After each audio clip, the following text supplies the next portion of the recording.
Leo naenda kuzungumzia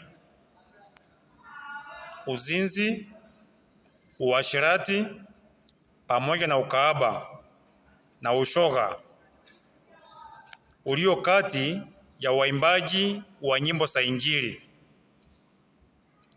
Waimbaji wa nyimbo za Injili, kuna wengine wanafanya mambo ambayo hayampendezi Mungu.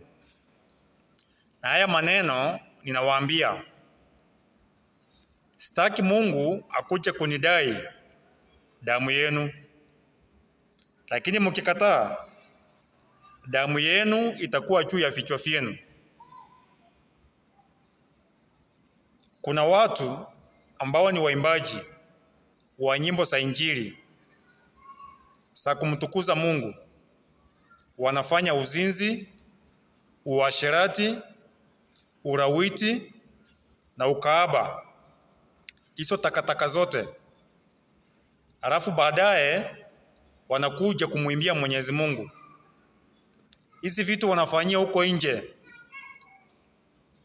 wengine mtoni huko, wengine kwa vichaka, wengine kwa hizi containers za biashara hapo, wengine ndani ya vichaka huko ndio mnafanyia hizo vituko zenu, wengine kwa vyumba vya starehe mnaenda kujificha huko, wengine kwa nyumba za watu huko mnaenda kufanyia uzinzi huko, wengine kwa nyumba ambazo hazijamaliza kujengwa. Tunajua hayo maneno. Mungu huwa anatujulisha. Nyinyi mnafanya hivyo, alafu baadaye mnakuja mnasimama juu ya madhabahu, mnashika microphones, mnaanza kuimba.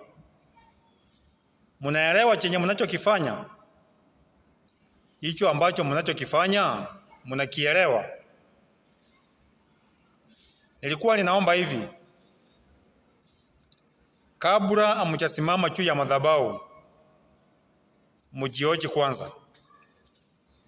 Juu mumesidi sana. Mnaposimama juu ya madhabahu, hapo mbele ni uhai ama kifo, ni kifo ama uhai.